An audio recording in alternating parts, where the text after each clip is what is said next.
few months ago, I would never have imagined that I would be unboxing my new vlogging equipment to take with me to go to Sweden.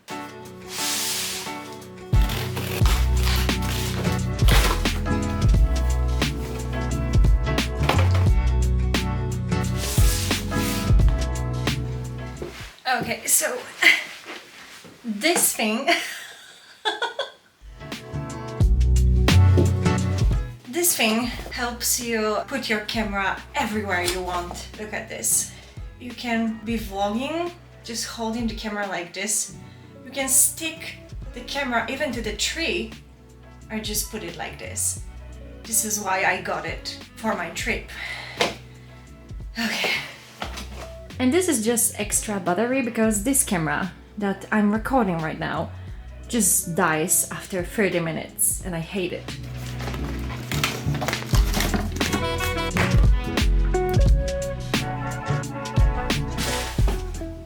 Now we can see my mess and my rats, but that's okay. There she is. Yeah, that's cool. I know it doesn't look stable, but trust me, this is not going anywhere. A few years ago, I would never have imagined that I would create this YouTube channel. Since I was in high school, I wanted to create a YouTube channel, but I was too shy. If you can hear this squeak, that one, it's my rats. They're just cuddling and this is how they sound like.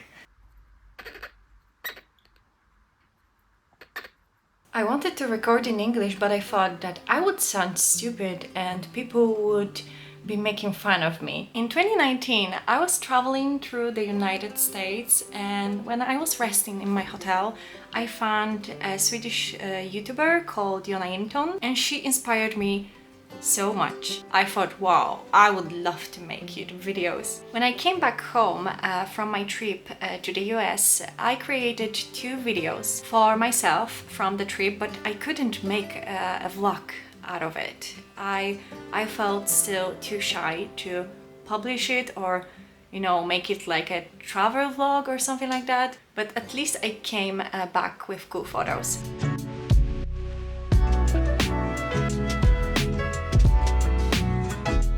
Every time I watch her video, I had this idea in my head to record my first vlog and just post it on YouTube. I waited till 2021 and I posted my first video with just customizing a doll without my face and my voice because that way I felt more confident to just start. And now I'm making a vlog talking to the camera because one creator inspired me to do it. Of course, I have my creators who inspired me on YouTube, like Casey Neistat, but she also touched me with her artistic vibe. She can paint, take photos, make jewelry, and she writes a blog. And I felt through her story that we have similar vibe. A month ago, she opened a store and art gallery in Sweden with her paintings and jewelry, but I wasn't able to come to the official opening of the store, but I'm going in a few days. Being able to see art of your favorite artist is truly touching and inspiring. I never had the opportunity to see in real life art of someone who I admire. I admire so many beautiful creators, but I can't see their creations in real life. The internet is the only way to do it. So I'm super excited to see her paintings, and a few days ago I actually started painting abstract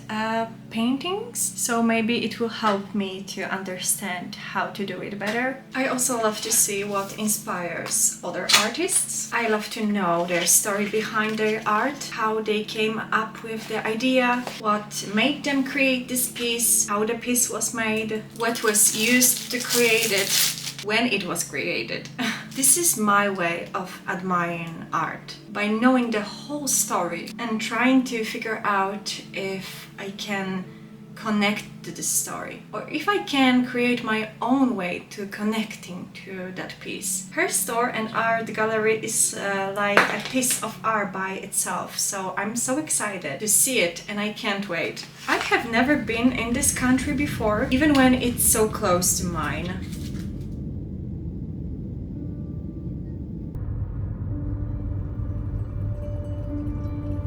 We had only 4 days to spend in Sweden, and 2 of them were just for traveling between Stockholm and Sollefteå, which took about 10 hours in total. We rented a car to get to Sollefteå and to explore the area around. My main goal, of course, was to visit Jonna Jinton's shop and art gallery.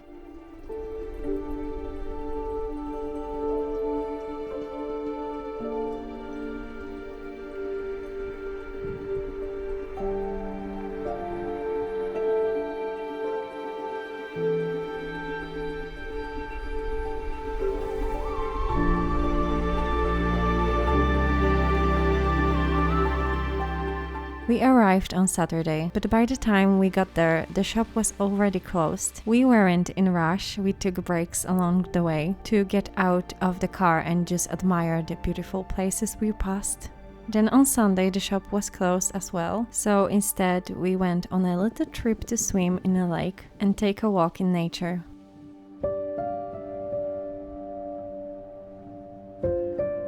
Since I live in a small town, but still a town, I haven't experienced real silence for quite a while. It was so nice to hear nothing but the wind and a few birds singing. I wanted to spend as much time as possible outdoors, soaking up the peace and getting inspired by the nature surrounding us. Where I live, we have many lakes, but we don't have as many rocks scattered around the trees the way they are in Sweden, so it was lovely to see that kind of landscape. Sweden is absolutely beautiful, and at one point I catch myself thinking that it might even be more beautiful than my own country. But you know what? We have the same back home.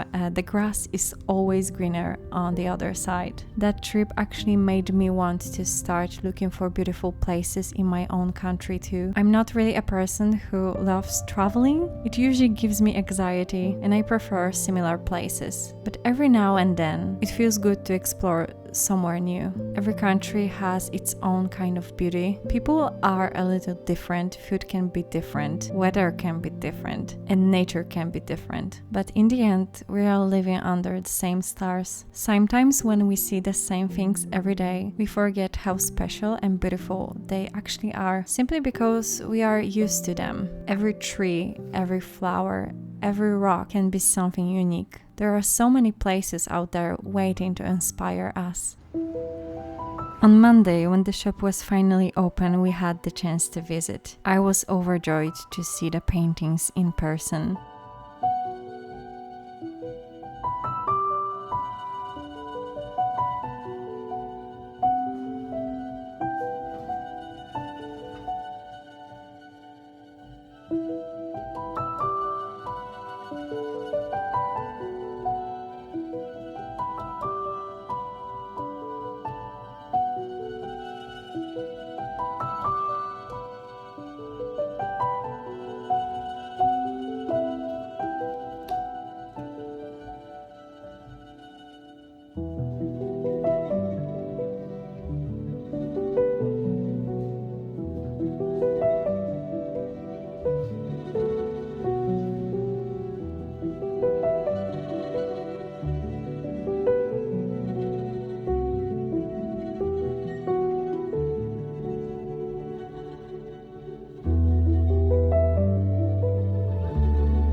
With abstract art, seeing it in person is very important. The texture, the layers, and the way the colors interact can't truly be captured in a photo. This is why I spent time really looking at Jonna's work, taking in every detail. I only wish she had been there that day, because I had so many questions I wanted to ask her about her paintings. Everything I saw reminded me that she was able to create all of this simply because she never stopped making art.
I came back with 2 jewelry pieces from the shop. This ring and the necklace that I'm wearing right now. Looking at jewelry and paintings was very inspiring for me since I love to paint. And when I was a teenager, I used to make jewelry too. This is something that you might not know about me because I don't think that I shared that before. I loved making earrings and I was selling them at my school. But one day, someone who was jealous about it went to the headmaster and told him about it.